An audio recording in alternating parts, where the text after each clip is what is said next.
What's been your favorite part about the campaign process? Oh God, not the physical part, I'll tell you. The machine. The intellectual challenge. The what it does it you see, I come in without preparation.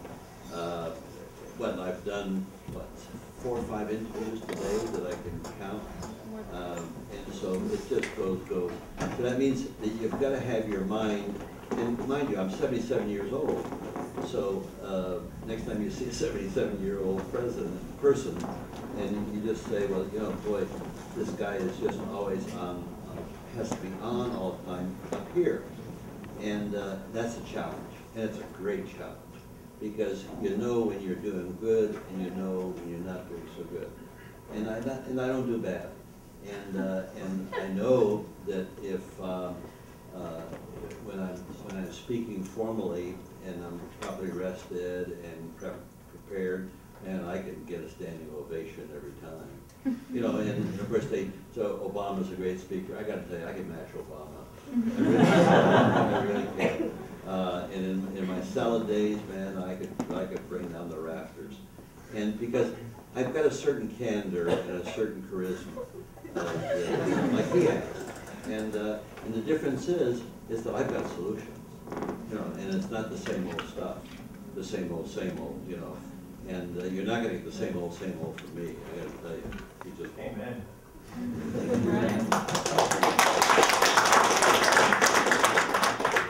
know that you're particularly well known for being against the Vietnam War, and as it stands right now, you're very against the Iraq War. I wonder what your view of America's role in sort of world politics and what you think America should do in terms of world crises that come up or that have been around. Yeah, that's an excellent question. I'm going to do it and answer it at length because it covers a lot. Let's look back to the Vietnam War. If you went to Hanoi today, there's a Baskin Robbins, you could buy some ice cream. And there's a Colonel Sanders in Hanoi, and you could have American Colonel Sanders. We have most favored nation trading relationship with Vietnam. Vietnam is still a communist country. We killed 3 million Southeast Asians, at least that, 58,000 Americans. And what has changed? Nothing has changed. Why did we kill all these people? You have to ask yourself that. Why would the leadership, why would 3 presidential administrations get involved in this crazy thing of killing all these human beings? And then you look at what's happened since then. We go to war, we go to war, we go to war, and now we go to war in Iraq. Why? For oil? We can buy oil on the world market. I don't care who has the oil. They don't have to love us. They're not going to drink the oil. They're going to sell it. Secondly, we shouldn't be wasting our treasure on oil. We should be getting off of oil as fast as we can. It's polluting the world. And I'll come back to that in a moment, because I can get you off of gasoline in 5 years. And this is not an idle boast. But let's go back to our foreign policy, which is steeped in this whole area. And it's more fundamental than that. After the Second World War, when we know that the Depression was solved by the Second World War, and the fear of that the Depression would come back after the Second World War, the concern was, well, boy, how are we going to stop the Depression? Well, we know that if we have all these armaments of building, let's just keep that up. And the excuse was there with the Cold War. The Russians are coming. And so now we got to have fear. We got to fear the Russians. And so it was a natural to have the military-industrial complex, and it started with the Democrats, with Harry Truman, a great president, who essentially set up the warfare state, brought us the CIA and the national security, you name it. It's all put in place right there in 1946, 47, and began to instill fear. And then, of course, it was easy to instill fear over black people, over gays, over every time you turn around, over crime. Oh my God, we're crime-ridden. So we always have to have fear. So we have induced ourselves with unbelievable fear. Then along comes 9/11, and we got to induce ourselves with greater fear. And so what happens? is now. So that's easy. At the same time, while we're inducing ourselves with fear, we're also inducing ourselves with a triumphalism that we, the United States of America, the most powerful nation on earth as a result of the Second World War, and now after the demise of communism, that we're the greatest people on earth. So we're schizophrenic.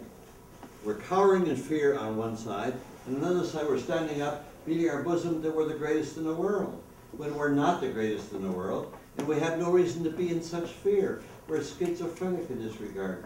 And then we look at our foreign policy, which I would use this terrible Henry Kissinger, you know, who gives us a foreign policy, who defines it, it's realpolitik. You know what realpolitik is that is, I'm for me, screw you. That's what realpolitik is. It means selfishness. Well, here, if I lived like that and said to you, boy, there's just one loaf of bread, get away. You can't have my bread.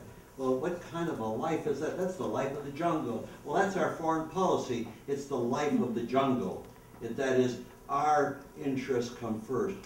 And you hear the words, America's vital interests. We only get involved when our vital interests are at stake. That's why we don't care what happens in Rwanda or Darfur. Only when our vital interests are at stake do we have any moral concern. And I use moral in parentheses here.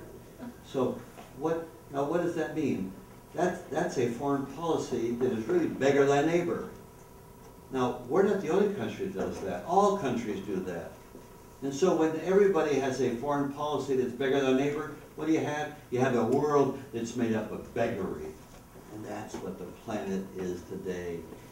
There's enough resources on this planet for everybody if the human race were mature enough to manage it for the benefit of everybody. And we don't do that. You know who's at fault? We are, because we are the world leaders, and the leadership we provide to the world sucks. That's the best terminology I can use.